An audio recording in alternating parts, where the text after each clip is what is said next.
comes with the building, right? You can't have a building without. Okay. Then we got a special deal for them. Fine, I understand, but I mean the bank won't allow, and this is true. Cash flow doesn't cover debt service if you have the building, and 99 times out of 100 it won't. So you say I'd like a 3-year option on your building to buy at some specific price, and then once the business is built up, and then I'm still paying you the lease payment, so it's not like you're losing any income because you're gonna have to lease the building from or rent it, probably lease. 3-year lease with an option to buy at such and such.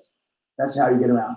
But you want to be able to exercise the option with no prepayment penalty before the 3 years, because when it rockets up like this and you see that cash flow covers debt service, then you want to take it off the market before the seller realizes how much more in value it's worth. But in the beginning, you don't want property associated with it, because something you buy 4.5 times EBITDA, when you slap a $1 or $2 million building on it, you're going to wind up paying 6 or 7 times EBITDA. But in the cash flow, invariably doesn't cover that. Yes, sir. Well, and you also end up with the issue that they're going to do a commercial appraisal on it versus a quality of earnings report. Yeah, well, we're not interested in the appraisal because we're not buying it. Correct. Answer your question? Okay. Was there another question? Okay, go ahead. In the instance that the due diligence allowed for the purchase price to go up, and that one time, yeah. Yeah, how did the seller find out? What? Are you from Israel? Are you Egyptian? He was talking to me earlier. Okay. For anyone who is facing a lung cancer diagnosis, talk to your doctor about biomarker testing. If we want to see change, it's up to you, me. If we want to build it up with me. If we want to see change, it's up to you, me. Whoa. We have to give it joy, and I'm a chooser. Just need to give it joy. No one can stop. Colin, in trying to discern consciousness, you have to deal with language. Even the word consciousness is a word that has meanings and it embeds within language. So how can we understand language? What are the categories for us to be able to appreciate what language is? Well, first of all, language, as human beings use the word, is very different from any other form of animal communication. That really is quite clearly established. Animals use rich vocabularies of gestures or sounds to communicate or with smell. each other. Exactly, yeah. So animal communication, in a way, goes way back in evolution. But human beings seem to have discovered the clever trick of using the combinations of characters to convey additional information, syntax, grammar, as it's called. And that does seem really to be distinctively human. It's a very, very clever trick of winding up the value of expression and communication through language. Now, this has led, of course, many people far more eminent than I am to suggest that if it's unique to human beings, that form of language, it's capable of being acquired by all human beings. You find it in every group of humans, however widely spread, then it must be genetically built into us, innately determined. We have a kind of language module in our brains, all set there to go. Babies acquire language very, very rapidly, including learning the rules of grammar and so on, very, very rapidly. And I need to stand back a little bit from that. I can't do it. Gotta put on one of my Savage playlists.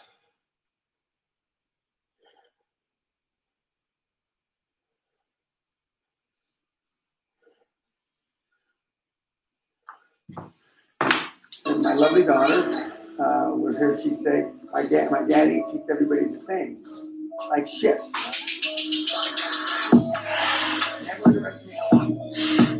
What about the porn stars and the infidelities and the payoffs and then separating kids from their parents? You're talking about all presidents for the last 100 years the same.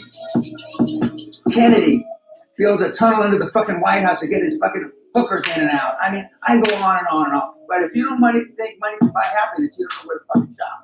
You can get money and then go save the world. You can get money and save the forests in Brazil. You make money and go to ride on them if your boy gets hit. If your boy hits a cop, if your boy waddles out and takes off on a cop, you have to ride or you're getting whacked. How fucked is that? So I go in the day room and I go, hey, big dog, and I'm talking to the kid. The kid Flex, he's a bigger kid from Orange County. No insurance? Aspen Dental has you covered with a free new patient exam and x-rays for relief when you need.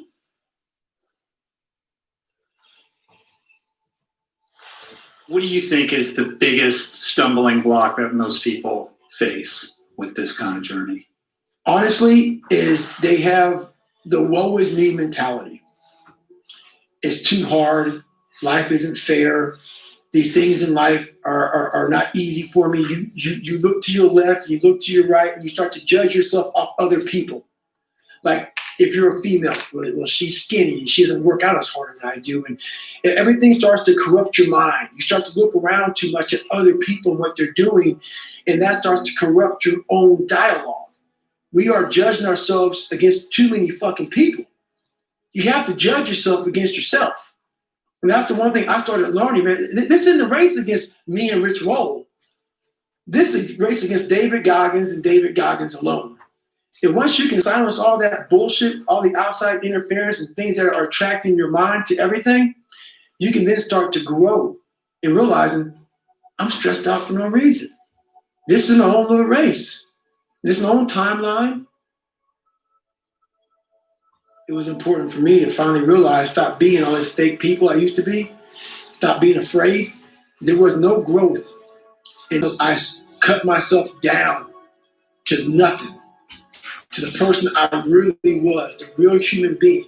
And once I found out who I really was, that's when I started growing. I was trying to build on top of a lied, fucked up foundation. You can't build a house on a fucked up foundation. So I had to get down to the actual mineral soil of who I was, and that's when you can start real growth. And what is the role that suffering plays in that, or the willingness to suffer? It starts to peel all those layers away, all those artificial layers away. If you're willing to suffer and go back in the grind, that internal dialogue you have with yourself when you're in misery and you're uncomfortable, it's a real, scary, unfiltered, no lying dialogue between you and yourself. And people know exactly what the fuck I'm talking about when you're in a bad spot in life and your mind is saying all kind of shit. That's who you really are. That's the real you. No Rocky Balboa moments going on up there. Like, hey, you know, it's round 14. Let's come on, we got this. No, it's like, fuck this, I'm out of here, man. This is crazy. That's where the growth happens. When you're able to stay in that moment and talk yourself back into the suck of wherever you're going through, and you start stripping those layers away, but as you're stripping those layers away, you're building calluses over top of shit in your mind. That's where the growth starts to happen, is when you have to force yourself to stay in it. You can't leave it.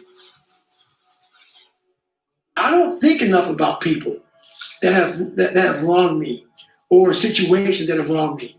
Because once you've come to a place where you are really happy with who you are in life, no one fucks with you anymore. Even though they're fucking with you, It doesn't fuck with it doesn't fuck with you. You know, like all these, I used to be so hurt by everything in the military, and if someone did something or said something, like, man, I have overcome so much shit. There's not, I'm listening to really good headspace right now. My headspace, I own it. A lot of people own other people's headspace. I own my own shit now. What do you mean own other? Like they're just all caught up in what other people think about them and running all these narratives in their That's mind right. about. They're more caught up in what other people think about them than how you feel about your own personal self. So a lot of people have their brain and their mind on rent to a whole bunch of motherfuckers in work. I am paying rent on my own shit. I finally put a down payment on it, and I'm making payments every daggone day on my own fucking brain. So you don't fucking control that shit anymore, man. I got it. You get to see the truth. We all get to see the truth after the lockdown. In the penitentiary, on the street, coronavirus, whatever. There is no hiding. When you step out after that lockdown, we get to see what you were about. And that superficial motivation that fueled you left you empty, and you weren't able to stick it through. The ones that are about. So walk me through a day in the life. What's it look like right now? Well, I mean, it's got to be crazy. every morning I get up, I still get my run in every morning. How do you structure the training? The training is basically structured off of my schedule. So look at my schedule, and I say, okay, Jennifer, what do we have today? We have this at 7 o'clock in the morning. Roger that. That means I gotta be up by 4 o'clock in the morning to run. That's how it works. That's how all my shit works. So if she lays out the schedule of events, 2 hours. You just said it 2 hours earlier. Or whatever. she says it could take an hour to get to Rich Rolls. Let's say we were at 7 o'clock today in the morning. Takes an hour to get to Rich Rolls with no traffic. Okay, let's block in an hour 15 for Rich Roll. Okay, we got that. The morning time, I'm gonna run 7 miles this morning. I need 52:30 for that. Roger that. Put in shit, shower, shave. Add that in. So the schedule dictates, but I have all that Just time. push it back, right? I So push it that back. means getting up at 1:30. Trust me, Roger that. I've done that several times. Yeah. Several. How much sleep times. do you usually get? I like getting 7 to 8 hours of sleep. Nowadays I can do that. But there's times where the schedule says, hey man, you're getting 3 hours. And if that's the case, right, Merry Christmas. But guess what? Right now, it's easy to be happy. It's easy to smile. Those are the good times. The good times. Those times don't need to be trained. You know, I had to train myself for good times. Those times, for most people, don't need to be trained. What I'm trying to give you all is the misery of sometimes we go through in life. Those are the times we don't want to fucking talk about. We want to skip forward to peace. Let's skip all this pain and suffering and misery of real life. Let's cover it over, nice big blanket, and let's find peace. No. Sorry. It's not possible. Gotta go into that fucking hellhole of life that you have that fucked you up and fix it. And that's what I'm here to do. You got to go to war with yourself before there's peace. That's what I say in the That's book. what you say in the book. You yeah. must go to war with yourself before you find peace. So I'm trying to give you tools on how to do that. And I'm not going to sit here and smile and be happy about it. It's a hard journey. It's a real journey. It's so crazy. That's why I look at motivation. Motivation is just a spark, but those little sparks, if somebody comes by real quick with some water, that fire is down, it's out.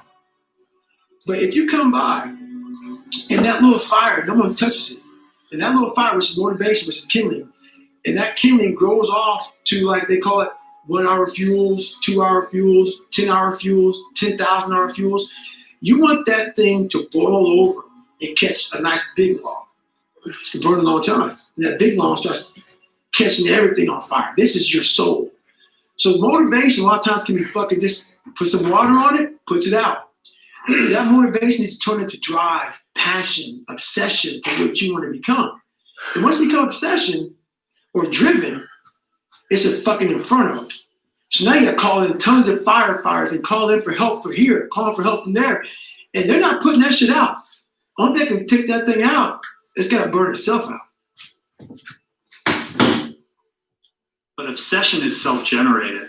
You can't 100%. will another person to become obsessed. Not at all. That has to, be something that is cultivated deep inside yourself. Deep. And most inside. people never experience what it's like to be obsessed. And I think we put a negative label. Oh, yeah. On obsession. Oh, Hell yeah. He's obsessed. No, it's to me, it's a daggone, it's a compliment. As we reopen, don't you want your pocket of America to still feel like its own?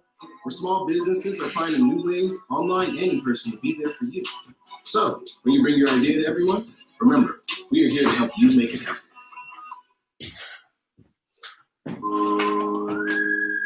Busy days call for a quick and fulfilling fix. It's a compliment, man, to be, and a lot of times it can fuck you up. It can ruin your life. You can be obsessed, but I'll tell you one thing. If you want to be great, you want to be the baddest motherfucker ever at what you do, you can be misunderstood by everybody. because you're gonna be so fucking obsessed and so driven to get there. That's what it takes. That's the truth. It takes every second of your fucking life. Anybody says balance? Yeah, balance is important for a lot of fucking people. It is. But if you want to fucking go to that edge where people do not like you, don't understand you, question everything you fucking do, you've arrived. When you are misunderstood to the point where fucking people think you're psycho and you're nuts and you're this and that, why are you in the fucking gym at 1 o'clock in the fucking morning? You got to doing an op for fucking 13, 14 hours at the ranger school, man, at the gym. What's wrong? You will never understand what is wrong with me. And that's why I'm so fucking glad you don't. Because I'm in the right fucking spot. When people don't understand you anymore, you're in that spot of obsession and drive. When people are like, what the fuck is wrong with this guy? I don't want to talk to you, man, because you're not going to get it. It's all about mindset. Yeah. That's it, man. You have to change the dialogue within your head. And one thing I guarantee you, there's some stat out there about January 1. All that kindling that you started, all that motivation usually burn out by about 10 to 12 days later. So let's see how far you can take that shit. Let's see if you can get a fucking That is a challenge from Goggins to you. Usually it's 10 to 12 days, man. People always come in, man, hey, I want a workout program. I no longer give them anymore. Because you can waste my fucking time. Because I know most people out there, once that fucking one alarm clock goes off, the wrong time of the day, I'm not going to the gym. Right. Or they get the workout program, but then they're like, hey, they hit you up again. What kind of watch do I need to get? That's right. What kind of shoes? That's Of course, right. you just keep coming. Keep coming, Every man. day goes by without anything going on. Keep coming. Go to the store, buy a pair of shoes, and Merry Christmas. Have fun with that shit. Merry Christmas. Call me after you lose some fucking weight running your ass in the dirt, and then we'll work on some other shit. Right on. Get your base on. I ain't giving out no more workout plans. Y'all fucking waste my time. Energy attracts energy.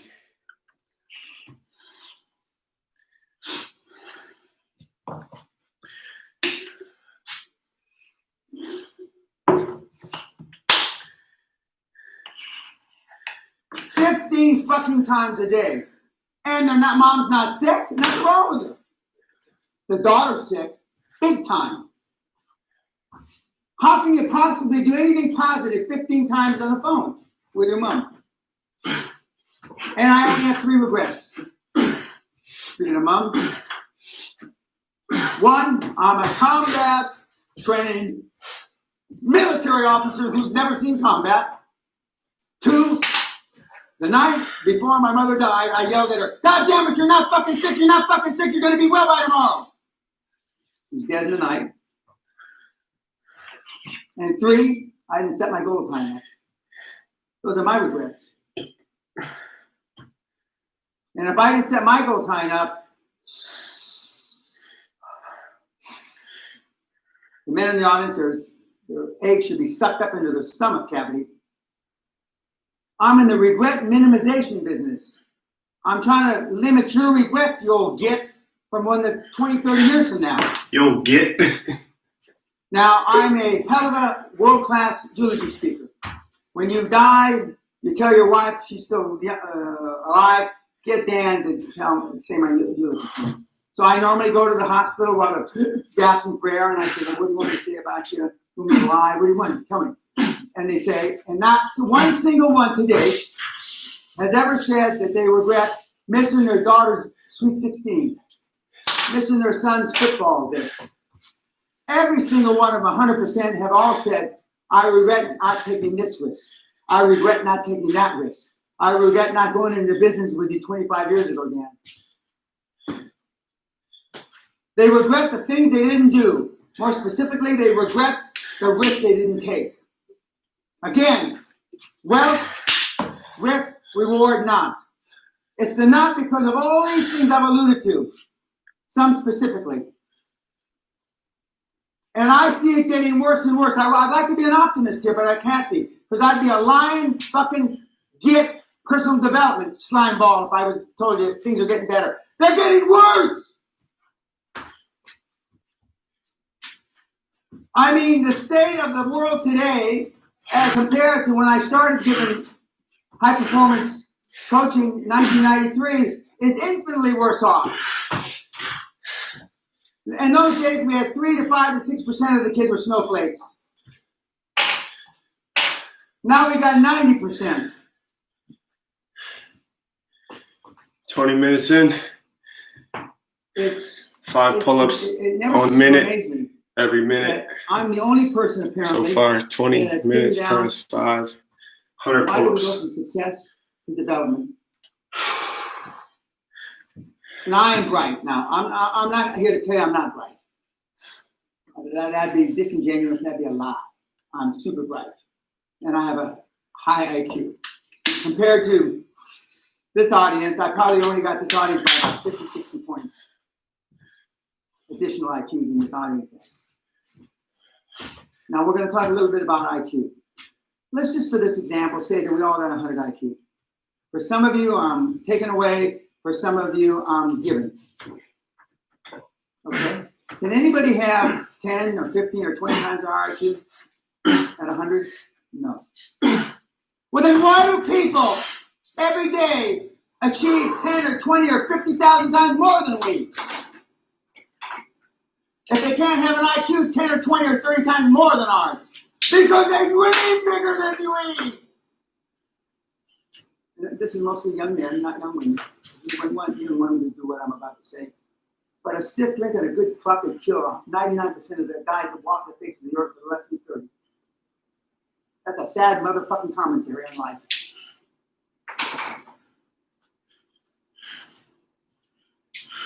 You want a man sleeping next to you, or you want a... I rest my case on that. Although it's one of my favorite topics. I'll rest my case on that. Now, I'm not going to ask you how many books you've read, because I don't want to embarrass you.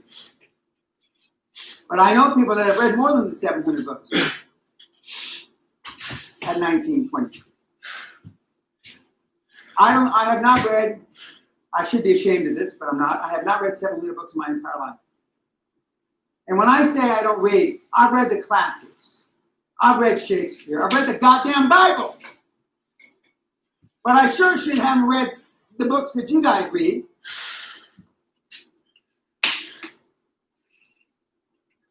Because you read them because it's your form of procrastination. Because you've been told by somebody wrongfully that reading is taking action. There's a high performance guy out there right now, which I'm not going to use his name, that supposedly reads 2 books a day or 2 books an hour or some shit, I don't know. And so now a bunch of you monkeys are trying to do the same thing.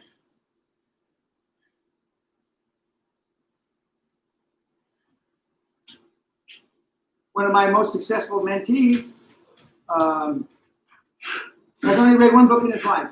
Some people say he can't read or write, but I don't care if he can't. He's read my book 15, 20 times. And it's not for sale, so please. Please, don't ask me. It's not for sale.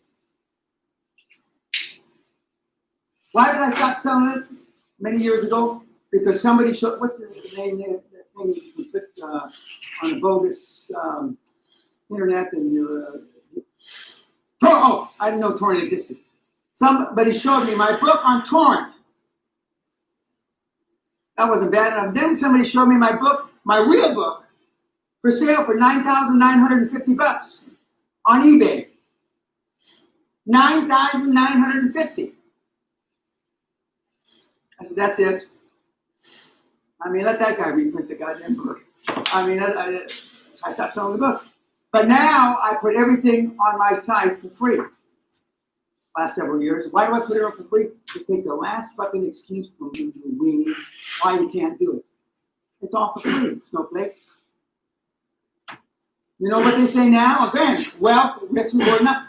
I don't know where to start, Mr. Baker. Where do I start? Jesus Christ, I don't know. You got 6,000 to Baker. What do I do? What you ought to do, metaphorically, what you ought to do is swallow a fucking revolver, snowflake. Where do I start? What do I do? And by the way, I'm not thinking it. We get calls like that. But I mean, it's like water off a duck's back now. I've heard it so many times. I don't give a shit. Let them go fucking jump in. I used to say jump in a river, but I mean, whatever, you know what I mean. I believed in Santa Claus, the Tooth Fairy, and that kind of stuff until I was 11 years old, more or less. I got in a lot of fights about that. But in grammar school, I was the biggest kid on not campus, on the schoolyard. And then everybody caught up with me when we went into junior high school and high school. So my family, my mother allowed me to believe in Peter Pan and stuff like that. I was old. Now you can't tell the kids the truth quick enough. And you gotta take the fucking dream away from them, don't you? You gotta fuck up their life forever, don't you? Just like they fucked your life up, don't you? You can't fucking stand to see them happy like this. You fucking retards. It's unbelievable. Look what the fuck happened to you. God almighty, that makes me cry. Look at Now look at you miserable fucking shitbags. If your roof is over 7 years old, Their you may opinion is a qualify to get a brand new lifetime straight metal goon. installed for $89. Watch this important message now for full Starting to details. feel this shit. Our metal roofing system. Hey everyone, I hope you enjoyed this episode, and today it's brought to you by our friends at Wix.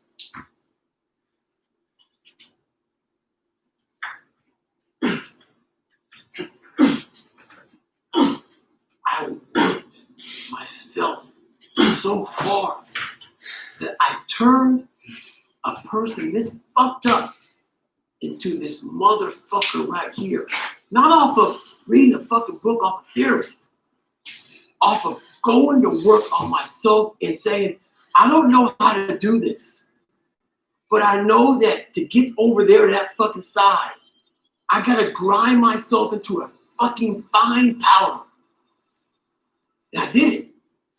One time for a mind, it'll definitely go something. So, I'm all about casting the mind.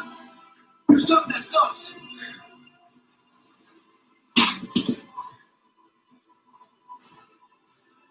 Don't get it twisted. It's not about flipping tires. I'm in Las Vegas right now and it's hot as shit. It's not about any of that. But what it is about is a lot of us give total control to life. We don't have any control of it. We just give all control of life. I'm doing this shit every morning to prepare my mind for what life's gonna throw at me. A healthy body gives you a healthy mind. That's what it's about.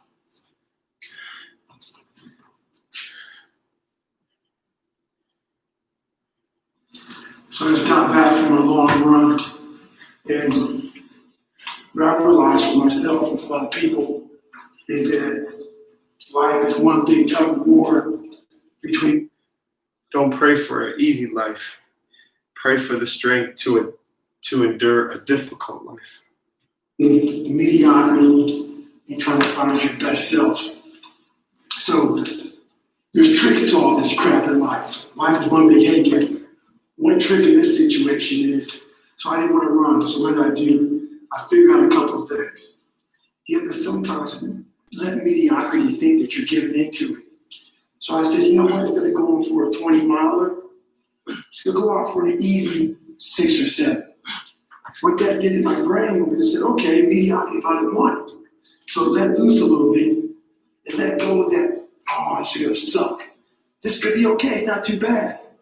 The second you get to mile 2, guess what happens? Greatness pulls mediocrity in the fucking mud. Get out there and get after it. You want to go about the right mindset, the right gear. In combat, you wear body armor. But what we do wrong is we don't strengthen our minds. You gotta strengthen your mind, take control of that. So then when you get out in the real world and they fuck you up, you got protection. So I'm about 15 miles from home. And I often talk about taking souls. This morning, this person, I usually train alone. This person wanted to run with me. And I said, fine, we'll run 15. This morning comes, there's storms coming in this way. And and the person calls and said, hey, why don't we do it tomorrow? Fuck tomorrow. Taking souls. And I told the motherfucker, Take souls I'm gonna run today. 15 today, and I'll run with you again tomorrow. Yeah. That's what taking souls is about. If you don't have that mindset, you Don't worry about the elements and what's going on. You gotta get out there and get it. Real men, real tough guys. He wasn't the Do only more. one that thought about taking the day off. Because the storm is coming in right now, and there's not a soul out here but me. I'll see you out there, David. You know I'll be out there. If you want to get better, I ain't going nowhere. do the shit that no one else wants to do. Do the shit that no one else is even thinking about doing. At the end of the day, hard work may not be enough. You still may fail. Just stay at it, buddy.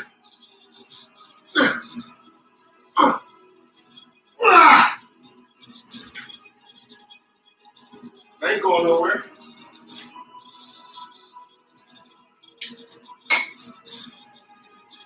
Not crazy. I'm just not like you. Do. Get outside that zone. That zone is that zone that makes you feel good. The stronger your mind's gonna get. It starts getting used to doing shit like this. It's not fun. My mind's used to it. I run past a cemetery a lot at home.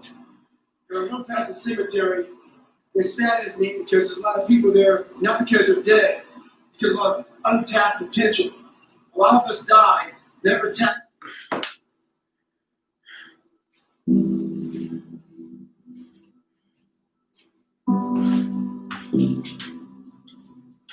It's until you open your mind, open-mindedness creates that. We all shut down our mind. Like, for instance, when I broke the pull-up record, everybody around me who heard the pull-up record was 4,020 pull-ups. That's the first thing they did. Oh my God. The first thing I did versus closing my mind, you're like, oh my God, that's crazy. I went and got a pen. So how many is that every minute? Exactly. Every hour, every second. Instead of taking life and making it out to be this grandiose thing, start breaking it down. Start breaking it down. And most of us, we live in a box. And we don't want to go outside that box at all. Ever. Outside that box is all these possibilities of life. What we do is we shackle our mind. We are a prisoner in our own mind. This is all I can do. This is all I'm good at.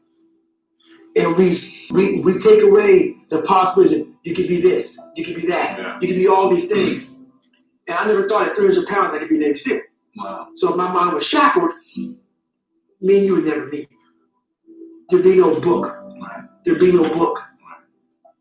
There'd be nothing. So what people understand is that they live for themselves, not knowing that you have the power within yourself to change millions of lives by face of life. The reason why we go back to old habits is because our goals are too lofty. We're not achieving our goals fast enough. So what happens is, you know what? Oh man, we're very impatient nowadays. For me, it was good. I didn't have a phone. I was out of this world by myself. It was a race against David Goggins. It wasn't a race against, God, I don't look good for this person or that person. It was me. I got to change myself. So for me, if I lost 5 pounds in a week, I got to feel it. I allowed myself to feel proud of that. I didn't look at I got to lose 106 pounds. I'm like, man, I went from 297, now I'm 292. In 1 week, man, I'm killing it. We're not proud of ourselves for the small accomplishments. What we need is we need this monstrosity of the thing to happen. Say, I did it. Nah. There's a process that you have to go through, and patience is the process. And if you don't have patience, after a week, I haven't lost 30 pounds and I'm done. I'm over it. So that's what I found out with people, man. They're not patient enough to realize and to enjoy the moment. Not live in it, just enjoy it. There's no finish line in life. But enjoy that moment. Roger that, man. I lost 5. Let me go 10 next week. So that's the whole thing about it. That's how people lose it. And not in a sadistic way, in a life-changing, growing way. I found out so much about myself through going through that training 3 times, and I went through the hardest part of the training 3 times. You know, after the first, so first phase is a crucible, man, and that's where I was at for 3 times. I spent most of my time in buds in first phase. In the hell week. In the hell weeks, and being in that grind. And in that grind, I got time to examine myself. I call it the live autopsy, and also examine other people, because I was really good. So I started learning that if you start to change your mindset versus it being like, oh my God, this sucks, I became a professional bud student. So I wasn't going to leave until I graduated. So I started realizing if this is my home, this is what I am, I had to always reset the bar. I had to reset my new norm. There always had to be a new norm. So one thing we don't do is we don't have a new norm. My new norm is you get up every morning at 4 o'clock and you suffer. This is your new norm. That became my new life. Most people want to get out of it. I said, no, this is your new life. This is who you are. Your new norm is you wake up and you suffer. And I started realizing if that's my mentality, this shit ain't hard anymore. Your new norm is you wake up, you get in the cold water, you get a beer to the done. Whenever they say you're out, you get out. So my new norm, so I do that now today. My new norm now is if I'm doing a 200-mile run, your new norm now, man, is you're doing 200 miles.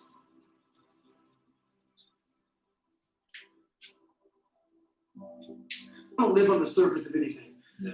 Surface is what got me where I was at. It got me from 175 pounds to 300 pounds. Telling everybody I'm good. I don't give a damn. I'm good. No, they're hollow words. A lot of us speak in hollow words. I used to speak in hollow words. I don't do it anymore. Everything that comes out of my mouth has substance. It's real. And we all have these feelings in our bodies, in our minds, in our souls. I act on mine. A lot of us who are afraid of something, we allow our minds to choose the path of least resistance, so we go a different route. I'm afraid of something that's telling me you must do this that. thing. You must do that. Yeah. You have to go that way. And most of us don't understand that mentality. We go left and we wonder why we gotta fulfill something in our lives. It's because we continue to take the journey that is mapped out. And how I look at it is I talk in life like a lot of us want to take the 4-lane highway that has road maps and all this other stuff on it, man. It tells you where to go, gas stations. The next 10 miles up, you're gonna see a McDonald's, a Cracker Barrel. Yeah. It's the easy route. Very few of us want to go to the right side. A lot of us dream big. You should dream big. Dreaming big is important. You know, some of us want to be doctors, lawyers, dentists. Some of us want to be in special operations. So you have this big dream. You can see it so clearly, like it's right in front of you. You can go out and touch it. But the thing about it is somewhere, if you dream big enough, somewhere down that journey, that dream becomes a nightmare. And what happens in that nightmare, so you have all these questions, like if you want to be in special ops, you may not be a great swimmer. You may just realize that I'm not a great swimmer, I'm not a great runner. You may start to fail tests. And all these questions start to flood your mind. Why am I here? I'm not good enough. Trust me, I know all about the questions. They will flood your mind. If you do not have the answers for them, you will quit. The answers lie in the repetitions. You must not forget the repetitions you put into trying to dominate the craft that you're in today. Always, always embrace the suck, adapt to the suck.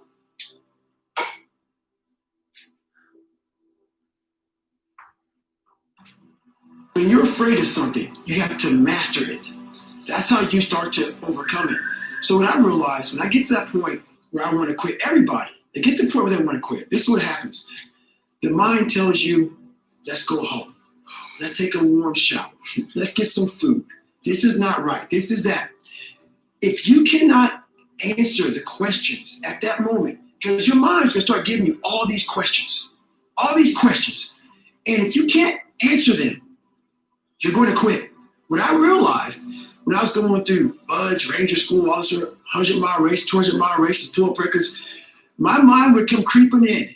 Like when I was doing 4,030 pull-ups, at 2,000 pull-ups and my hands were ripped open, my mind said, look, brother, we've done all these other things. You've proven yourself. You're good. if I didn't have the answer to respond to my mind and say why I'm here, why I'm doing this, you will always lose that fight. You have to have the response to what your mind is going to tell you. And another thing about that is self-talk.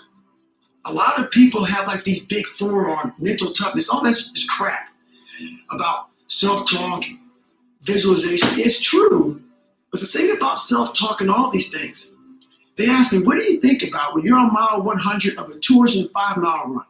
What are you thinking about when you realize you've run for 24 hours and you have 24 more hours to run and you have another 105 miles? What goes through your mind? What do you say to yourself? I want to know. A lot of people think self-talk works. It does, but it doesn't work without the suffering before your mind starts saying we need self-talk. So what I tell myself is I go back to the months and years of preparation to get to that day. And I'm telling myself, it's 3:30 in the morning, and I'm looking at my shoes, and I want to go out there and run 30 miles. I have to, in that second, in that moment of this self-talk of mine saying, you gotta find more, you gotta find more.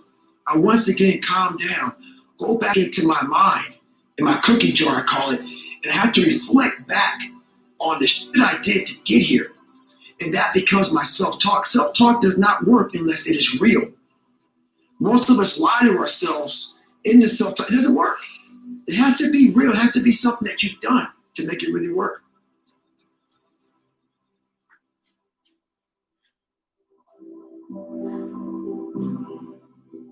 What haunts you the most? What haunts me the most is that if I would have died at 300 pounds, let's say I was 75 years old, I got to heaven, and God has a chart like that on everybody's life. God knows all. Let's say that. I don't care what you believe in. Doesn't matter. I'm not judging anybody. But let's say my thing is God. You get to heaven, I'm 300 pounds, I sit down, I was a cockroach, terminator my whole life, and we're sitting down just like this. You're God, and I'm David. And he gives me that chart, and he says, look at this. Now look at this chart, and on the chart it has all these different things with my names on them. But these things aren't me. I was going to change the world. I was going to set records. I was going to be a Navy SEAL. I was going to be all these things in the military that I accomplished. You're going to get the VFW award. You can be honored here, honored there. And I'm like, God, this isn't me. Like I said, David Goggins, I was an Ecolab guy. I sprayed for cockroaches, and I'm 300 pounds. It says here I'm 185. It says here I got a bachelor's and a master's. It says all these things. And God goes, no, that's who you were supposed to be. Wow. My biggest fear in life is if there is a final resting place in this world, and there's a final judgment, and you talk to something much bigger than you. I don't want to sit down and have a conversation with someone, with something that says, you're in heaven. This is what you should have been on earth. And are you really in heaven now, or are you in hell?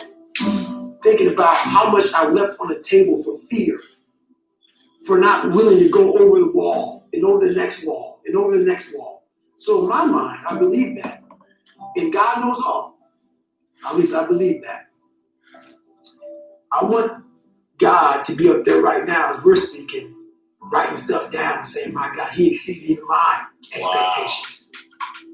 That's how I live my life. I now know that there is no cap on the human mind. There's no cap. We cap it ourselves. You grow up weak and you start to master your mind, because my whole thing is whenever I'm weak at something, whenever I'm scared of something, I master it. I was a weak-minded person, so I mastered my mind. And in mastering my mind, I mastered the human mind. And I realized why I no longer judge people, why I no longer put people on a pedestal, because we're all up our own way. We all have demons. Some people hide them better than other people. So I know we all have them. By me knowing that, I know the most alpha males are very fragile. Very fragile. They never want to see another person harder than them, especially in that kind of realm. Ego attachment. The ego, very strong. Ego will give every time. Ego is serious. So if I can hurt your ego, I got you. So by me having such a fragile ego growing up, all this was my advantage. I was doing a live autopsy on how fucked up I was. I was like, hey, this me up. I better tell people up too. I miss you, Zane. So I started using all these different tools and tactics to get instructors' heads. And taking souls, that's what happened, man. We're Always Wednesday, remember, take freezing souls. cold. Everybody's jackhammered. Everybody wants to, everybody's just want to get through it now. Jackhammering is when you just can't stop You shivering. can't stop shivering. You're sitting in this uncontrollably jackhammered. And the instructors take great pride in watching you suffer. They do. We, in a sick way, it's kind of funny. You were there once as a student. Now you're an instructor. But I knew, how would I be thinking if I was an instructor? I would love seeing this statistic go on. What wouldn't I like to see? I would hate to see some guys just looking like this is just another day on the beach and go for yourself. I would hate to see that. So I don't want to think like when they did it, they were harder. They were harder. Yeah. Everybody's hard. So I said, you know what, man? It's time. I can't fight you. You guys can f me up all day long. That's your job. And I love your job. I love what you guys are doing. You guys make us better. But now I want to take the tactical advantage. And I want to start with you. So I got my boat crew, Bill Brown. I had Chris Kyle on my boat crew, right? American Sniper. I had a couple of hardcore. And everybody right now is kind of like in their own world. Let's just get through this, man. I can't wait till Friday so we can graduate, how we get going. I said, let's go ahead and have some fun. I said, we're gonna start with these guys. So the evolution here was we got through a med check.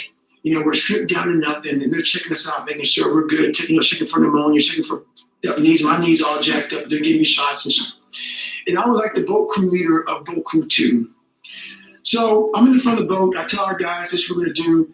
The boat was like on our heads. So all it was, we're supposed to lift the boats up above our head. That's all you gotta do. But when you're this weak, you're this fragile, you're this tired, the boat's heavy. So there's a thing you can do when you do boat presses. You can get the boat, like toss it up and catch it. And that shows like you're jacked up. So everybody's holding the boat and they're shaking and the boat's starting to come down their head. And all the boat crews are all lined up and they're f***ed up. And I'm looking at that and I turn around my boat and I say, hey guys, it's time to take some souls. They're like, what the f*** are you talking about? I said, we're gonna get, I go, see all these instructors out here, all in their jackets and drinking coffee and laughing and smiling. I want their faces to go straight up down. So we're gonna do this. We're gonna start boat pressing this one. Just take my lead, trust me, you get energy from it. We start throwing this boat up in the catch it, throw it up in the catch it. We start, I can't hurt boat crew 2. We're yelling, who's gonna catch the boats? And we're doing it. And they make us stop, like stop. I look at these instructors and their faces literally look like someone just took their soul out. I know what their minds were like. They were thinking about themselves.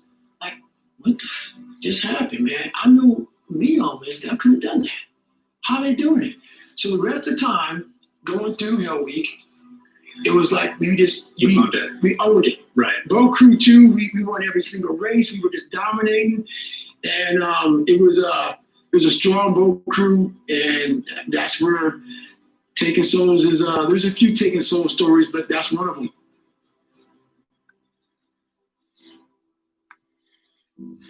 A lot of us don't know of a whole nother world that exists. It's on the other side of suffering. Once you break these barriers that you have made for yourself, like the mind is the most powerful thing in the world. It is so amazing that I used to be a 300-pound guy, and I thought that was it. Could barely read, could do anything. And now, what was inside that person was this guy that's in front of you today. That's how scary the mind is. And that's what I started realizing through this journey, is that once I got a taste of, wow, man, I haven't even cracked. I haven't even begun to crack what the mind is capable of. And I started realizing is on the other end of suffering, that's the real growth of life. Because you realize how the mind processes. 49 minutes in. Another thing called theory and practice. 5 pull-ups on a minute. These smart guys that read these books, man, and they sit down and they tell you what the mind is supposed to do. And a lot of us listen to that shit. It becomes like, this is it, man. This old man who has been studying the mind forever, this is the cap that we have. Being a practitioner, I went out and realized a lot of these guys are so wrong, man. The mind has capabilities that are so unknown. I found that through suffering. And there's a whole other world on the other end of that.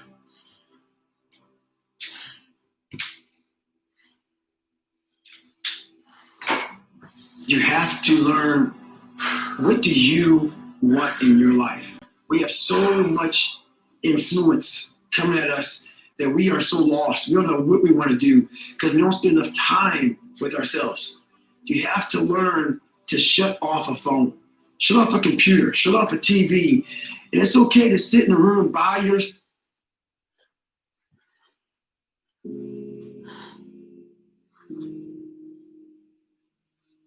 How do we learn from you and the SEALs to handle our pain? We're in the midst of pain.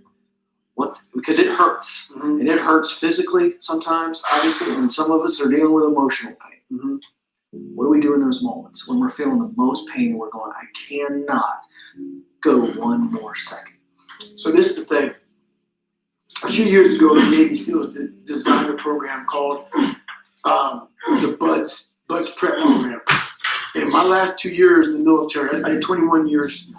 They sent me down to Great Lakes, Chicago, and we were training these guys to get ready to go to BUDS, SEAL training, because a lot of guys weren't getting through. We thought this program would help them get through. So these guys would leave our program studs, push-ups, sit-ups, swimming, everything. But the numbers were the exact same. So I was scratching my head, like, how many work these guys go through 2 months of this before they get to BUDS and still quit? Now, we'll answer your question in a second. I'll go for it. I started going back through my mind and realizing one thing. We were building bigger, stronger, faster quitters. Why is that? If you don't work on the one thing, the most powerful weapon in the world is your mind. Yeah. So the answer to your question is this. Whether it be physical pain or mental pain, we all have to start from zero with pain. And what that means is, if you don't go back, we all have something that bothers us. Everybody in this world is insecure about something. Something like whether it be your family, your mom, your dad, your brother, your sister, your wife, your husband, your kids, something has messed you up. And whenever you're in physical pain, even though you might not be thinking about that mental stuff that happened to you, your mind is thinking about all these dungeons that we've created, all these trap doors that our life has created. I was at military free fall school with Morgan Luttrell. Marcus Luttrell, if you guys don't know, was the lone survivor who died. He was the bad op and bad. He was the only Navy SEAL that lived. Long story short, you gotta get the book, read Lone Survivor, great story. Morgan is Marcus Luttrell's twin brother, and I was there with Marcus. So what happened was myself and Morgan were in free fall school. At the same exact time, Marcus was in the worst incident in SEAL history. So I knew that Marcus might be dead. He wasn't dead, everybody was dead. So I actually brought Morgan, I actually told Morgan, hey man, your brother was in a bad incident. I don't know if he's alive, I don't know what's going on. Long story short, Marcus is alive, and I go on to want to raise money for families. All these guys died, they all had kids. I want to raise money for the Special Operations Warrior Foundation. It's a foundation where 100% tuition goes to these kids to go to college. It's my son. Whatever. So I found this great foundation. I'm going to raise money for it. So I said, you know what? I have to Google something that's evil, something very hard. I knew nothing about ultra marathons. I hadn't even run a marathon. I knew nothing about this world. So I Googled the top 10 hardest races in the world. And what comes up is a Badwater 135. It's a 135-mile race through Death Valley in the summertime. I thought it was a stage race. I thought it was a race where you run like 20 miles, set up camp, barbecue outside, and then go run some more the next day. So I called the race director up the race and said, hey, Chris, his name is Chris Cosby, I want to do your race. So we had a long conversation. I was much heavier then, and I hadn't put running shoes on in over a year. How heavy are you? I'm around between 240 to 270. I'm in there. I'm in that race. My weight has varied a lot through the SEAL teams and out of the SEAL teams, so I was a heavy guy. But the long and short of it all was I hadn't put running shoes on in over a year. I was a big-time power lifter. I lifted weights heavy. That's what I did. I just got back home from Iraq, went straight to free fall school, and then this happened. So I called Chris Cosby up on a Wednesday. He says, look, man, the only way you qualify for my race is to run 100 miles at one time in 24 hours or less. There happened to be a race that Saturday, so 4 days later. And he said, if you qualify by running 100 miles or less in 24 hours, I will consider you my race. I want to cut to the chase. I signed up for this race. It's called the San Diego One Day, where you run around a 1 mile track for 24 hours to see how many miles you can get. My goal was 100 miles. So I got to mile 70, and I cleared 70 miles in 12 minutes pretty quick. But I was done. My feet were broken. I was stress fractures, shin splints, muscles were tearing. I was in bad shape. I was eating Ritz crackers and drinking Mileplex. That's all I had. No water. Didn't know what the hell I was doing out there. Had on some tube socks. It was just ridiculous. It was a clown show. But for me, that's why I wanted to become a Navy SEAL. I wanted people to push me outside of my comfort zone every day. You know, and I thought this was going to be the absolute best platform to do that. These guys, the stories I heard after Buds, it just gets harder. And I didn't see it that way. Because Buds is just to become the SEAL. That's right. I'm like, my God, I can't imagine what the fuck's going to happen. But what happens to a lot of people, not everybody, can't speak for everybody, I don't know everybody. Buds breaks people down to the point where you don't want to be broken down again like that. To me, that was exactly the exact starting point for my journey in life. That was the starting point for me. A lot of people, it's the finish line. And I didn't see it that way for me. So that's where I started becoming uncommon amongst uncommon people, is where I started realizing that you put people on a pedestal that you shouldn't. That you got to get in there yourself and examine people. See what's really about yourself. So once I got in there and realized, hey, these are just normal people. Yeah, they're a lot better than some. They're able to get through. I know a lot of people who get through Navy SEAL training. But, you know, there's a lot of mystique behind all that stuff. And as you start to go through and start to break it open a little bit, you know, a lot of hard guys, but, you know, I wanted more. The first 10 week, I was still doubting myself. Sure.